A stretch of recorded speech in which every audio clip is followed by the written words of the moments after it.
Assalamualaikum warahmatullahi wabarakatuh. Waalaikumsalam warahmatullahi wabarakatuh. Apa kabar Bapak Ibu? Sehat, Alhamdulillah. Masya Allah. Baik, alhamdulillahirrahmanirrahim. Wassalatu wassalamu ala asrofil anbiya'i wal mursalin wa ala alihi wa sahbihi ajma'in amma ba'du. Puji syukur kehadirat Allah Subhanahu wa taala yang telah memberikan kita nikmat kesehatan baik itu jasmani maupun rohani kita, sehingga kita diberikan kemudahan melangkahkan kaki kita ke aula SMA SMK Basma Belian dalam rangka penerapan dan diseminasi budaya positif. Ini bagian dari pengimbasan budaya positif Bapak Ibu dari calon guru penggerak angkatan 11. Baik, kedua kalinya salawat dan salam tak lupa kita sampaikan kepada baginda Rasulullah Sallallahu Alaihi Wasallam. Allahumma sholli ala Sayyidina Muhammad wa ala ali Sayyidina Muhammad. Sebelumnya kami mengucapkan terima kasih kepada Bapak Ibu yang sudah menyempatkan waktunya untuk hadir pada hari ini dalam kegiatan diseminasi budaya positif yang mana pada hari ini akan dilaksanakan dan dipresentasikan oleh kami berdua, yang pertama Miss Yusi dan yang kedua saya. Baik Bapak Ibu, untuk tidak memperpanjang mukadimah, langsung saja untuk yang pertama saya serahkan kepada Miss Yusi. Assalamualaikum warahmatullahi wabarakatuh. Waalaikumsalam warahmatullahi wabarakatuh. Alhamdulillah, akhirnya kita bukan sudah ya Bapak Ibu, bertemu kembali di sesi yang kedua ini untuk penerapan dan diseminasi budaya positif yang sudah kami dapatkan di program pendidikan guru penggerak angkatan 11. Baiklah, mungkin saya langsung saja. Ini adalah kelas 1142. Ini fasilitator dan pengajar praktik dari saya sendiri. Fasilitatornya kebetulan kalau saya itu dari Jawa Bapak Ibu. Jadi kami terdiri dari dua kata ya, budaya dan positif. Nah, pernahkah Bapak Ibu mendengar atau memahami maksud dari budaya positif? Atau Bapak Ibu pernah nggak terpikirkan atau terbesit di pemikiran Bapak Ibu apa itu budaya positif? Mungkin Bapak Ibu boleh yang mau memberikan pendapatnya dipersilakan dengan segala hormat. Oke. Jadi itu adalah kebiasaan yang baik. Itu mungkin yang saya pikirkan kan ketika berbicara dengan karena budaya adalah kebiasaan yang positif yang baik. Itu mungkin dari segi kata. Terima kasih. Budaya positif ini pernah terdengar atau pernah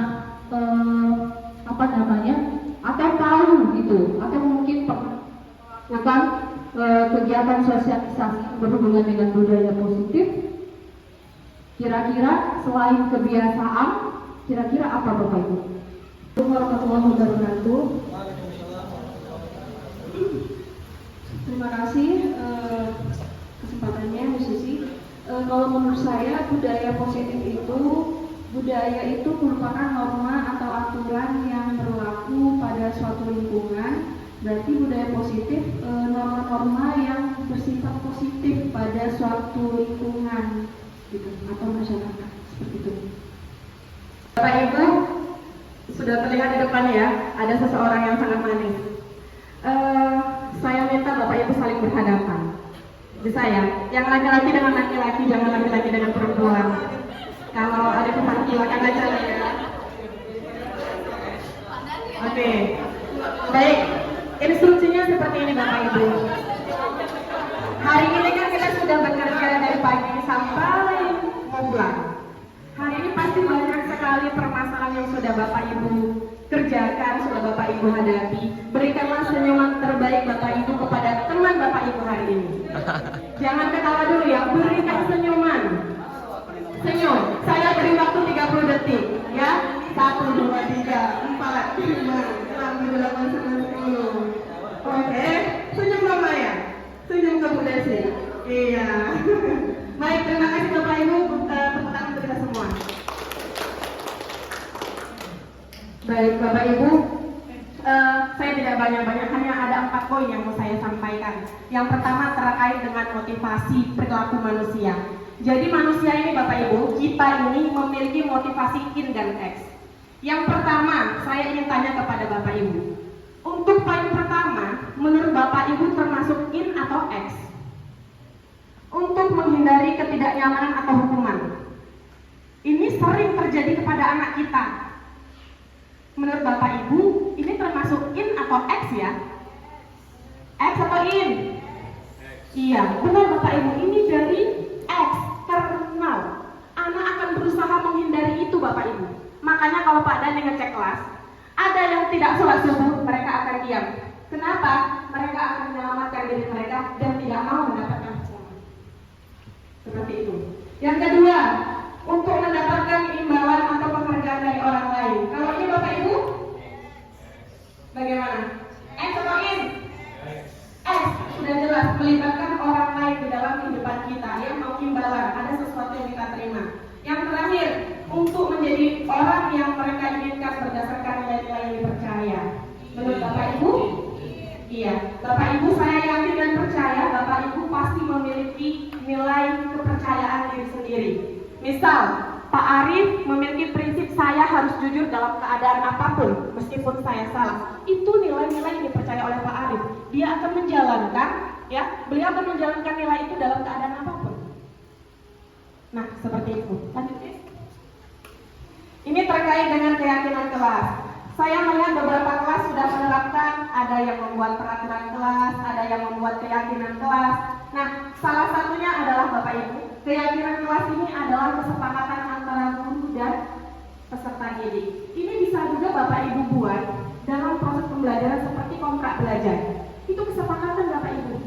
Jadi kalau ada yang melanggar, Bapak Ibu bisa bertanya, nah, kalau ini melanggar kontrak belajar, sebaiknya kamu melakukan apa ya? Bukan kita bilang, nah kamu melanggar ya, jadi kamu harus begini. No, itu salah. Yang selama ini kita lakukan adalah salah Bapak Ibu. Kita terlalu menghakimi seolah-olah kita lah yang paling benar. Bahwasanya anak itu butuh kesadaran untuk tahu kesalahannya seperti apa. Jadi mereka harus tahu, kalau ada keyakinan kelas, misalnya saya lihat di peraturan Ibnu Battuta, ya Bu Nindi ya, ada peraturan kalau nggak salah saya lihat di belakang. Itu ada beberapa poin penting. Yang jelas itu sudah dibuat pasti berdasarkan kesepakatan guru dan siswa. Nggak mungkin Bu Nindi buat sendiri, Bu Nindi buat sendiri. Sama anak-anak. Nah seperti itu Bapak Ibu. Lanjut Miss. Bagaimana cara membuatnya? Yang pertama bahasanya mudah dipahami, jangan terlalu rumit. Yang kedua menggunakan kalimat yang positif, mudah dihafal dan sederhana. Misalnya Bapak Ibu, kita mungkin sering dengar dilarang membuang sampah, benar nggak Bapak Ibu? Padahal seharusnya kita membuat kalimat positif, buang sampah atau membuang sampah pada tempatnya. Tidak ada bentuk larangan, tidak ada bentuk memberi perintah, tidak ada. Itulah kenapa kita harus menerapkan kalimat-kalimat positif di kelas. Karena supaya menimbulkan kesadaran diri dari anak membuang sampah. Seperti itu. Lanjut, Miss. Nah, ini Bapak Ibu sebenarnya posisi kita yang sering melakukan ini. Ya, yang pertama sebagai penghukum seolah-olah kita yang paling benar. Yang kedua, membuat rasa bersalah seolah-olah anak kalau sudah berbuat salah dialah manusia seutuhnya yang pernah melakukan kesalahan itu. Kita sering kadang tidak sadar mengatakan itu kepada anak. Ya Bapak Ibu ya. Kemudian yang ketiga, mungkin ini sudah pernah disampaikan juga oleh kepala sekolah. Kita dengan anak itu harus ada batasan, termasuk berteman. Berteman terlalu berlebihan juga ada dampak negatifnya. Termasuk ini adalah anak didik kita. Jadi memang ada batasan antara pendidik dengan siswa kita. Kemudian sebagai pemantau, ya. Mungkin Bapak Ibu sudah tadi juga sudah mendengar harus memberikan contoh bagaimana seorang pemantau di sekolah itu. Dan terakhir manajer. Manajer ini adalah tujuan kita Bapak Ibu. Next Mom. Nah, kira-kira ini adalah gambaran kalau kita melakukan peran-peran yang tadi. Endingnya ya Bapak Ibu, ini. Kalau sebagai penghukum, endingnya adalah anak memberontak. Ada perasaan pendendam, selalu menyalahkan orang lain. Dia nggak pernah mau mengakui kesalahan diri dia. Kalau membuat orang merasa bersalah, dia selalu menyembunyikan sesuatu. Saat saat melakukan kesalahan, dia selalu bilang, oh itu bukan saya. Dan terakhir, dia akan rajin berbohong. Yang ketiga, kalau teman dia akan merasa ketergantungan, seolah-olah kalau bapak ibu nggak masuk, dia nggak bisa apa-apa. Misal siapa contohnya ya? Misal Pak Gozan. Kemudian berteman dengan anak-anak laki-laki. Pak Gozan ini memperlakukan anak itu sebagai seorang teman. Seolah-olah kalau ada masalah, Pak Gozan sudah menjadi backingannya. Sudah ada orang hebat di belakang, dia tidak perlu takut. Kenapa? Dia merasa itu teman. Dia merasa tidak perlu takut dengan Pak Gozan. Dan ini sangat berbahaya Bapak Ibu. Kemudian sebagai pemantau, menyesuaikan bila diawasi. Jadi kalau nggak diawasi, anak nggak merasa takut. Dan endingnya kita harus menjadi seorang manajer Bapak Ibu, menguatkan watak dan karakter. Dan ini PR-nya berat buat kita. Kenapa? Membuat orang sadar akan kesalahannya itu bukan sesuatu yang mudah. Kita saja mungkin sudah belajar Bapak Ibu. Pernah nggak guru merasa salah? Kapan guru merasa mengevaluasi kalau pembelajarannya tadi dilakukan salah? Nggak ada Bapak Ibu. Pernah nggak Bapak Ibu melakukan evaluasi dalam teman? Tadi saya ngajar di Al-Jazari kayaknya ada yang salah deh. Soalnya anak itu kok tiba-tiba tadi ada yang membentuk tim cerita-cerita ya. Apa tadi saya kurang gesit ya mantaunya? Pernah nggak terpikir seperti itu? Mungkin ada, tapi kita belum bercerita, belum sharing ke teman kita. Dan itu penting Bapak Ibu. Kenapa? Karena kita ini sebagai seorang pendidik, kita juga belajar Bapak Ibu. Bukan kita orang yang paling pintar di sekolah. Bukan kita yang paling bisa semuanya di antara anak kita. Kadang kita juga belajar dari anak. Anak bising, kita belajar mengondisikan kelas. Anak ngantuk di siang hari belajar, kita jadi ice breaking bareng. Yang nggak pernah ice breaking bareng, nggak pernah main bareng sama anak, coba dibuat. Pasti akan menghidupkan suasana kelas. Yang mindset anak ibu itu pasti dorong gini. Kenyataannya, kalau kita sudah main bareng, sudah mulai serta bareng, bisa Bapak Ibu. Jadi tujuan kita adalah sebagai seorang manajer. Lanjut mau? Nah, maaf ya Pak Dhani, saya culik fotonya. Nah, ini yang tadi sudah saya jelaskan, ini adalah tujuan kita sebagai seorang manajer. Kita harus menguatkan nilai-nilai kebajikan dari seorang anak. Anak itu harus sadar apa yang harus dilakukannya. Lanjut mau? Nah, segitiga restitusi. Ini yang sudah dijelaskan mau tadi. Kalau ada anak berbuat salah, saya yakin di poin kedua kita sudah melakukan. Yang pertama apa ya kira-kira? Misalnya Bapak Ibu, ada anak terlambat, ya. Apa yang harus kita lakukan pertama? Bukan menanyakan kenapa kamu terlambat, nak. Bukan itu. Yang pertama kali kita lakukan adalah, kan dia udah tahu terlambat nih, kan dia datang ke meja tiket. Dan kita tanyakan, menstabilkan identitas dulu. Nah, iya Bu atau iya Pak, Bapak dulu waktu sekolah juga pernah terlambat. Nggak ada manusia yang nggak pernah buat salah. Misalnya, kita memberikan ring bahwasanya anak itu tidak merasa dia yang paling bersalah saat dia melakukan sebuah kesalahan. Yang kedua, baru kita tanya sebabnya. Kenapa terlambat? Nah, sudah kita tanya sebab. Yang ketiga, jadi menurutmu apa yang harus dilakukan sekarang? Saya setoran Pak 3 baris. Itu yang mau kita dengar dari anak, bukan dia yang tanya. Jadi Bu, saya habis ini ngapain? Itu yang sering kita dengar Bapak Ibu. Ternyata itu adalah suatu mindset yang salah. Bahwasanya anak belum memiliki kesadaran diri. Nanti mau? Nah, ini bentuknya Bapak Ibu, bentuk segitiga restitusi. Lanjut mau? Nah, ini ada video Bapak Ibu. Coba mau kembali, itu ada sudah saya siapkan video.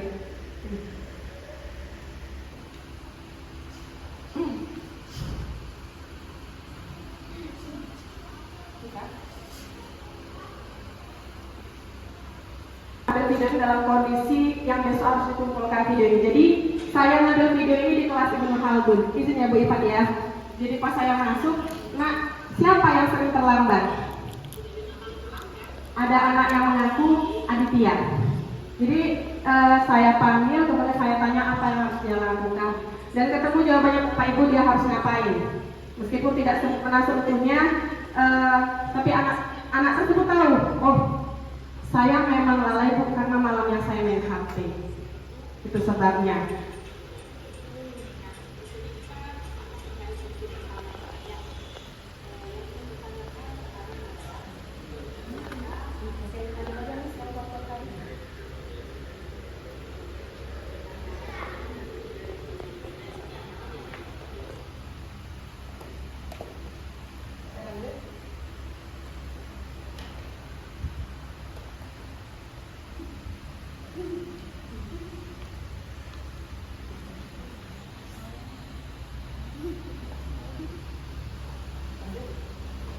Nah, kemudian saya mencoba, berikanlah tanggapan dari apa yang sudah kita lakukan tadi.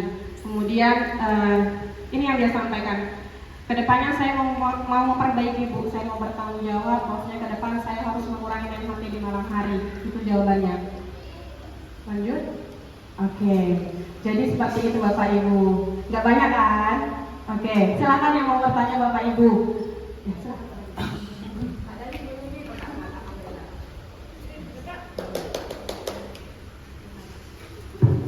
Assalamualaikum warahmatullahi wabarakatuh. Terima kasih atas kesempatan yang diberikan kepada kami. Saya ingin bertanya mengenai saya pernah memberikan dan selalu kalau kelas baru, kalau masuk di semester awal selalu saya buat kontrak belajar.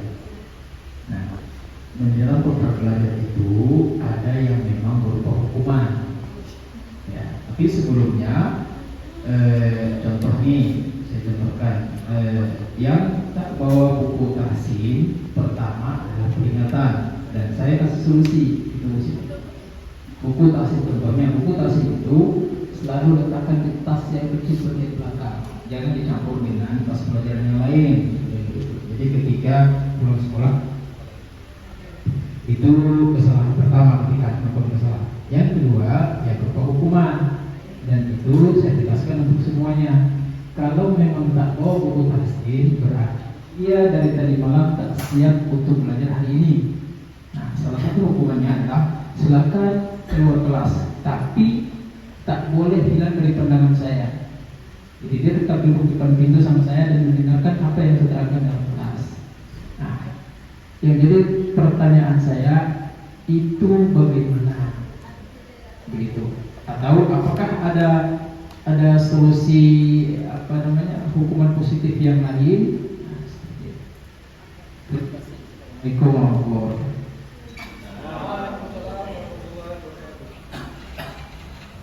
Assalamualaikum warahmatullahi wabarakatuh. Terima kasih atas kesempatannya kepada Ibu Siti dan Melusi.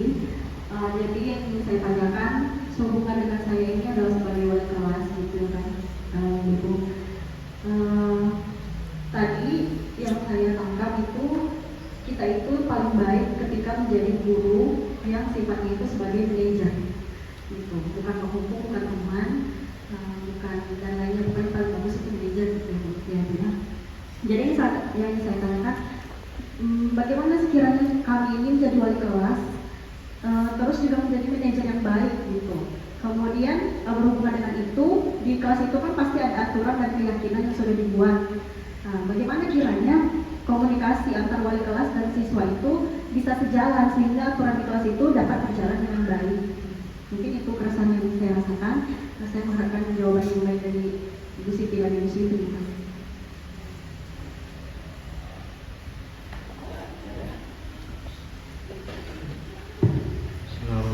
Assalamualaikum warahmatullahi wabarakatuh. Assalamualaikum warahmatullahi wabarakatuh. Izin bertanya Bapak Ibu-ibu terkait dengan teori perilaku tadi.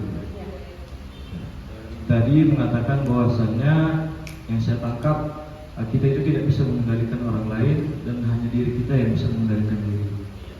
Sementara di setiap sekolah itu pasti memiliki aturan. Sedangkan yang saya tahu aturan itu adalah sifatnya mengikat. Jadi kalau tidak bisa mengendalikan orang lain, kenapa di setiap sekolah itu memiliki aturan? Terima kasih.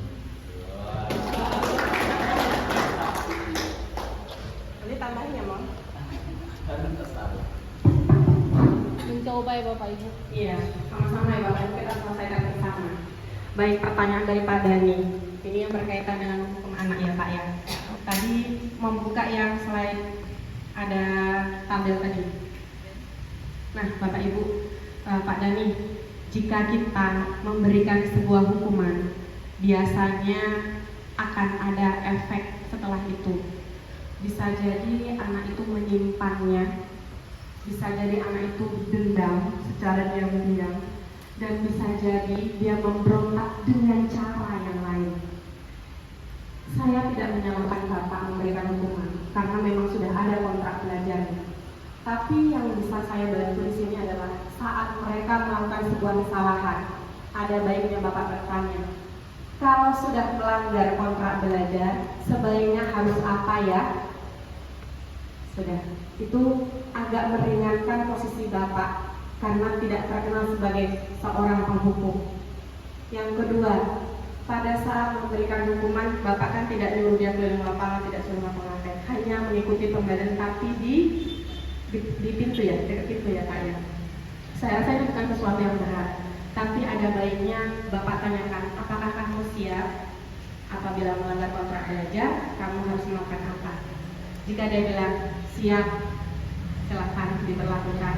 Jika dia bilang maaf Pak, saya nggak terima, saya maunya duduk, gitu. Berarti anak tersebut belum memiliki kesadaran Pak. Namanya menyadarkan orang itu nggak mudah Pak. Kita aja kadang kurang sadar diri, benar Pak. Kadang kita kurang sadar kalau kita salah. Jadi mungkin yang saya memberikan solusi ya Pak ya. Mungkin kita tanyakan kembali kepada anak. Kalau sudah melanggar kontrak belajar, berarti harus apa?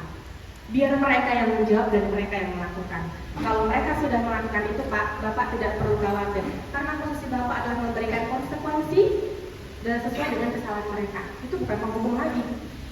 Seperti itu. Gimana Pak? Agak berdamai kita sama anak, tapi tetap kalau memang memberikan kontrak belajar dan mereka melanggar, itu atas kemauan mereka harus sadar diri. Oke? Nanti kalau kurang tambahin ya Miss. Kemudian yang kedua Bu Nindi, ini terkait posisi manajer. Untuk mencapai posisi manajer itu nggak mudah Bu Nindi. Saya jadi wali kelas dari awal, saya rasa saya lakukan belum sampai pada titik itu. Tapi dari tahun ke tahun saya jadi merasa, oh saya pernah jadi penghukum, saya pernah jadi ini, dan ternyata ini salah ya. Oh ini salah, oh begini harusnya. Dan manajer itu kita menyadarkan lagi ke anak. Nah, ini kesepakatan kelas kita. Siapa yang tidak memakai kaos kaki warna putih, seharusnya dia bagaimana? Seharusnya kamu mau melakukan apa? Kalau anaknya mikir, oh iya, kalau nggak pakai kaos kaki harusnya saya dapat poin, saya harus dapat ini. Dia ngomong sendiri Bu Nindi, bukan Bu Nindi yang mengarahkan. Kamu dapat poin ya nak, kamu begini, kamu begini. Kita minta anak yang menjawab sendiri Bu Nindi. Kemudian membangun komunikasi dengan siswa Bu Nindi. Kalau anak kita sama jenisnya dengan kita perempuan, memang tidak bisa langsung dengan kasar atau langsung menjustifikasi kamu salah, kamu gini, itu nggak bisa. Anak perempuan hatinya lebih cenderung lembut. Kita masuk pelan-pelan, kita mulai kenali karakter mereka, baru kita jelaskan dengan bahasa yang tetap tegas. Bukan melihat-lihat ya, dalam arti kita ya kayak teman, ya kita kayak teman. Nah, kalau kita kayak teman nanti mereka membantah. Seolah-olah ya kembali ke tadi, ada baiknya kok balik kelas. Sebaliknya, anak laki-laki juga seperti itu. Anak laki-laki kalau tahu kita lembut, dia takut akan membuat kita menangis.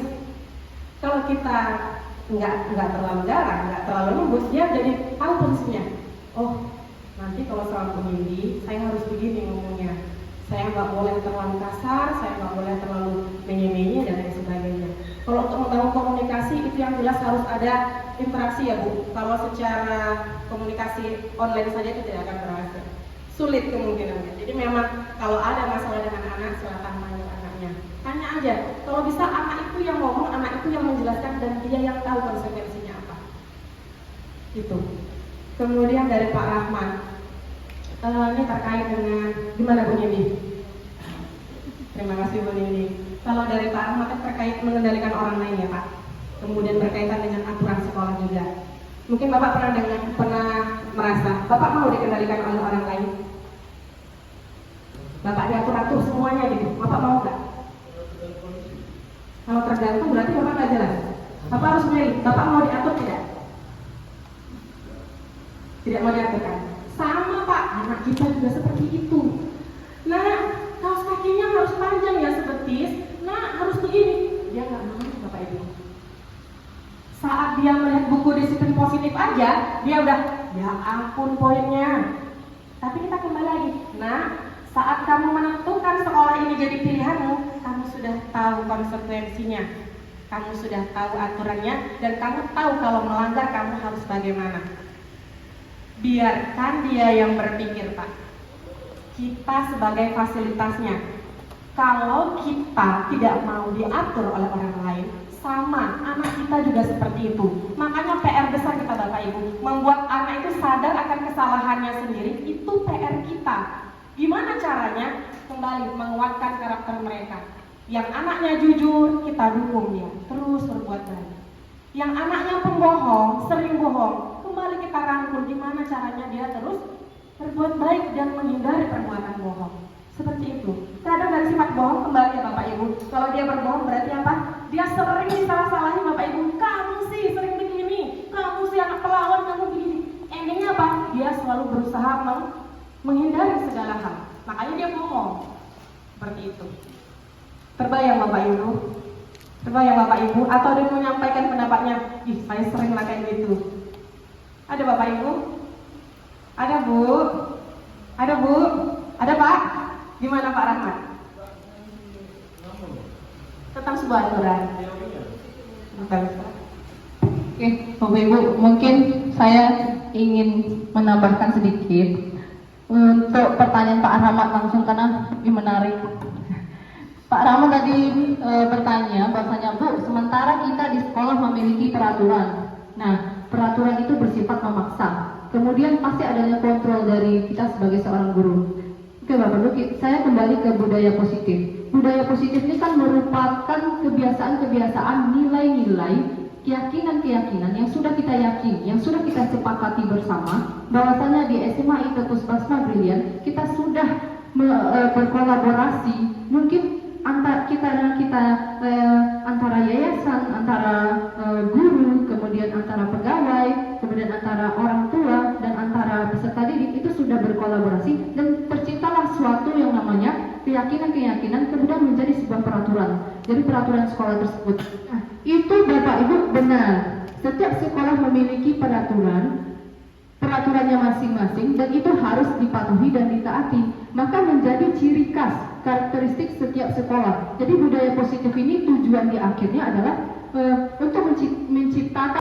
Kemudian kita pasti sebagai seorang guru dan anak kita sebagai seorang murid, dia memiliki keinginan, kehendaknya masing-masing, keinginan, kemauannya, dan kita sebagai guru hanya berfungsi sebagai penuntun. Jadi kita tuntun dia, kita arahkan, nak kamu kalau begini, nak kalau yang ini kamu ambil, nanti kamu akan begini, 1 poin, 1, 2, 3, 4, 5. Saya rasa itu Pak Anto sudah menerapkan, karena saya sedikit tidaknya mengamati, mendengar. Nah kemudian diberikan dituntun anak tuh. Nanti kalau kamu ambil ini. Nah, dia punya kehendak, kemudian dia berkata, enggak Pak, saya tidak mau jurusan kedokteran.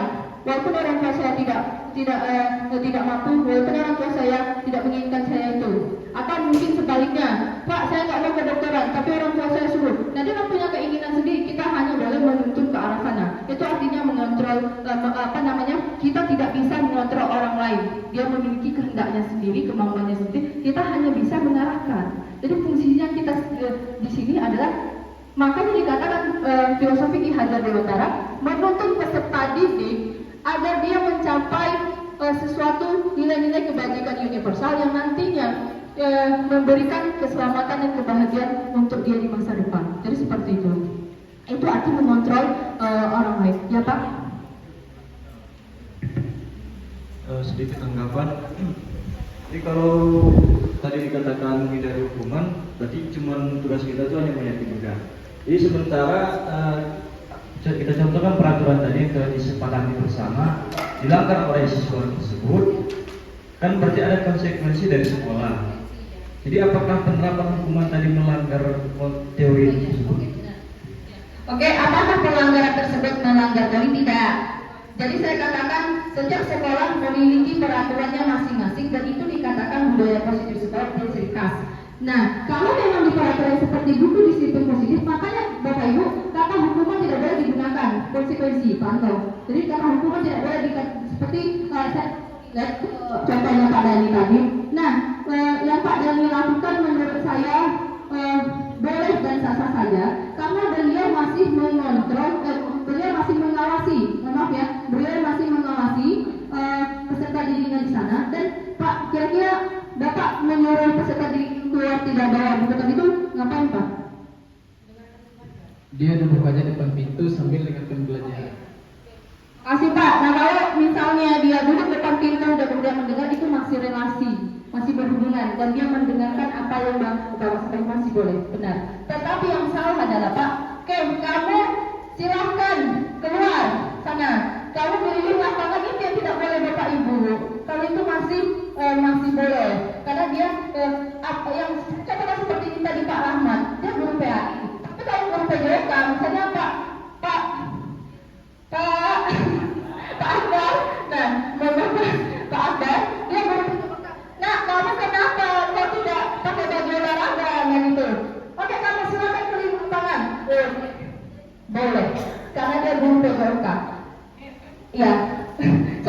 Oke, boleh. Tadi kita ingin menjabarkan kembali. Boleh saya menambahkan, Bos? Kalau secara keseluruhan sih, kayaknya posisi kontrol guru ini tidak sejalan dengan peraturan-peraturan di sekolah. Tidak di sekolah kita aja. Tapi tugas kita, ya, karena tidak mungkin anak itu tidak punya peraturan di sekolah. Mau jadi apa sekolahnya? Ya kan? Nah, tugas kita kembali lagi sesuai dengan yang Bu Siti katakan tadi. Tadi kan gunanya disiplin positif itu adalah menjadikan dia sebagai budaya sekolah. Artinya tugas kita adalah membuat apa yang di dalam peraturan-peraturan itu menjadi budaya kita. Nah, kita tidak lagi dengan menggunakan kata menghukum, ya kan? Kita membuat, walaupun nih memang itu hukuman, ya kan?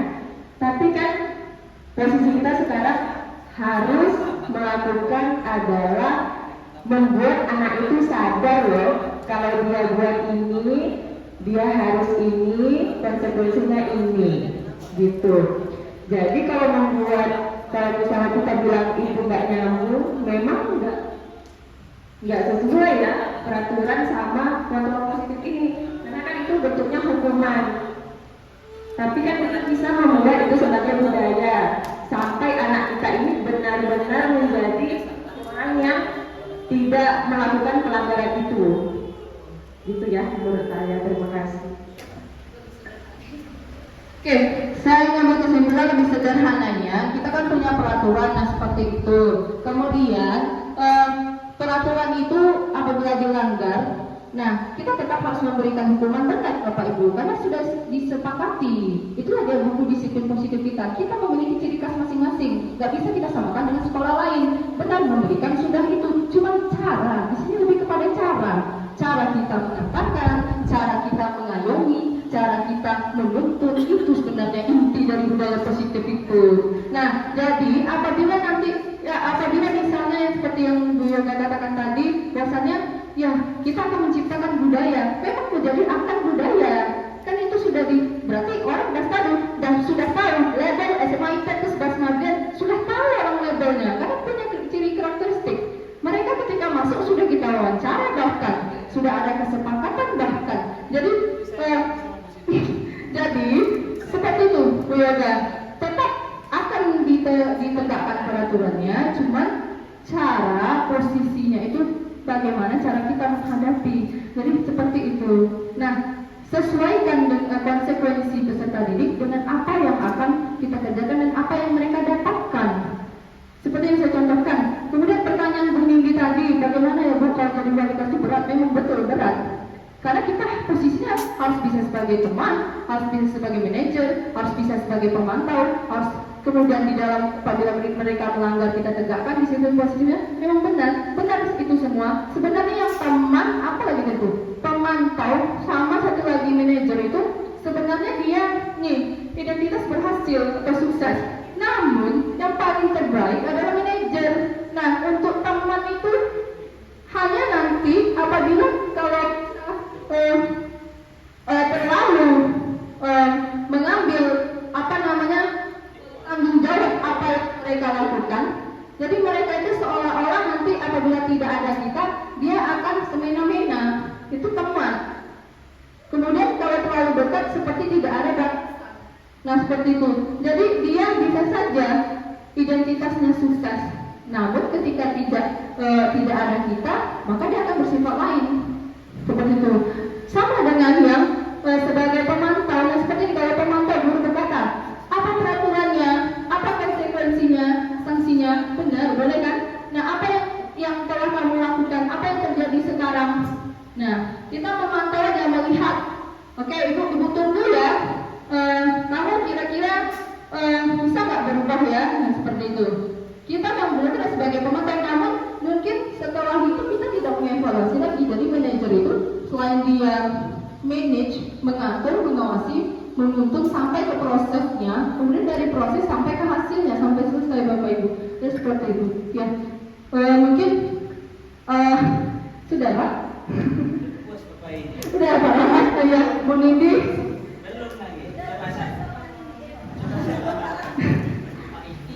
Pak Rahmat dia berpikiran bahwasanya kita ini masa kita sama Pak, saya tidak bisa mengontrol anak juga tidak kontrol, dia juga, tapi kita bisa menuntun, itu menuntun sih, sesuai dengan tujuan akhir itu filosofi Ki Hajar Dewantara, menuntun kodrat anak untuk menciptakan proses-proses pembelajarannya mencapai tujuan arah atau fondasi tujuan menciptakan itu tersebut. Jadi nanti selamat dan dia katanya seperti itu. Nah, jadi ke sana sebenarnya Pak student saya itu sudah ada dari kurikulum dulu, cuman ini hanya ditekankan saja. Jadi seperti itu. Saya rasa ada Pak mungkin kalau oke, Pak Anton. Ini kan udah jam berapa ya kan? Nah, tapi masih semangat. Sebenarnya apa yang disampaikan udah betul, apa yang disampaikan sama Bu Yoga udah betul, bahwasanya memang, dan saya diantara bukan membeda-bedakan juga tidak, dan pertanyaan Pak Ahmad tadi sangat excited kita untuk mendengarkan jawabannya, karena di sekolah ini kalau masalahnya kontrol, kita dikontrol dengan aturan, itu kayak mana katanya kan? Sebenarnya di sana kalau menurut saya jawabannya adalah kesadaran dia masuk ke sekolah dengan aturan yang seperti itu. Selama kita satu di ruangan ini, kita nggak ada yang mau daftar CPNS ini kan? Karena dari awal sudah dibilang, kalau kan yang mau bergabung ke sekolah ini nggak boleh kalau daftar PNS, selesai. Sadar diri kita. Dan ya gitu, kalau nggak mau ya udah keluar kayak gitu. Sama dengan anak-anak juga kan, tahu dia di sini dilarang seperti ini dan seperti itu. Kerjakanlah, kalau tidak inilah hukumannya. Seperti itu sebenarnya. Jadi semuanya itu tergantung kepada kesadaran, dan yang dibilang sama Bu Yoga itu kalau dia udah sadar itu jadi budaya dia nantinya. Sebelumnya saya ucapkan sangat terima kasih kepada CGP kita yang luar biasa. Ombel kali ini tanpa terasa ini ya kan? Mungkin itu aja. Saya harapkan ini adalah sebagai penutupan. Jadi tanpa banyak karena kita ya kan? Bukan kalau saya menilai ini luar biasa, materinya bagus sehingga tengok orang bertanya ini semua luar biasa. Tapi mungkin next time kita perdalam lagi. Iya betul. Sampai malam aja kan? Saya jawab ya. Oke, kembalikan sama positif.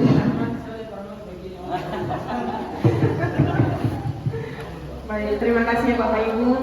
Saya mengucapkan terima kasih banyak Bapak Ibu. Semoga kita berdoa bersama-sama bahwasanya suatu saat dari hari ini ke depan kita akan menjadi pendidik yang lebih baik lagi setiap harinya. Insya Allah, karena di antara kita tidak ada yang sempurna Bapak Ibu, semua kita di sini sama-sama belajar. Kami mohon maaf atas segala kekurangan, baik dari tempat maupun dari hal-hal yang lainnya. Mohon maaf jika kami banyak sekali kekurangan. Terima kasih. Saya tutup. Wabillahi taufiq wal hidayah. Wassalamualaikum warahmatullahi wabarakatuh.